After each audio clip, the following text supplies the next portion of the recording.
This video continues our discussion of the unsupportable basis of the God of the philosophers.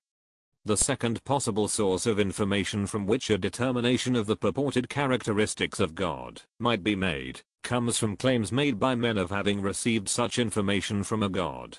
There is no reason for any assertions of revelation to be believed on their face.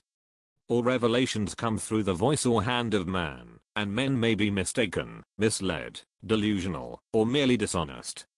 Even if some higher power exists, and a person were to correctly believe that they had received a communication from such a higher power, that person would have no way to gauge the characteristics of the source of the message beyond merely blindly trusting claims that it made.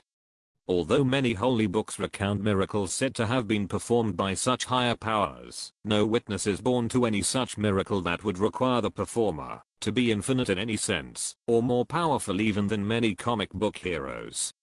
Indeed, the accounts set forth in most holy texts are vague, sometimes self-contradictory, and in any event allegorical to an indeterminate degree.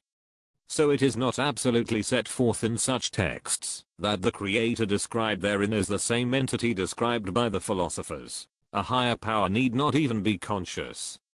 The power of the mind responsible for the creation of the universe may be such that any person coming in contact with it would feel that they were experiencing conscious revelation, even though they were only touching an unconscious mind.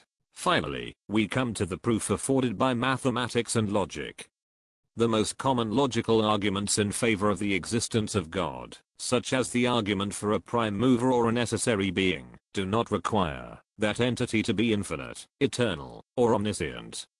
Some have attempted to craft arguments having a superficial veneer of logic and proposing that, for example, a perfect God can be imagined into existence.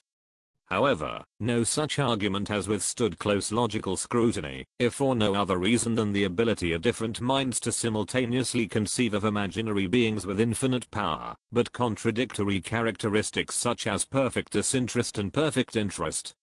No logical or mathematical formulation has yet been put forth which requires any degree of infinitude be held by a creator, nor can mathematics or logical extrapolation assign any emotional or moral characteristics to such a creator. The only determination that logic can provide is that, because it created something at all, the creator was not so inherently perfect as to be able to continue its existence without engaging in an act of creation.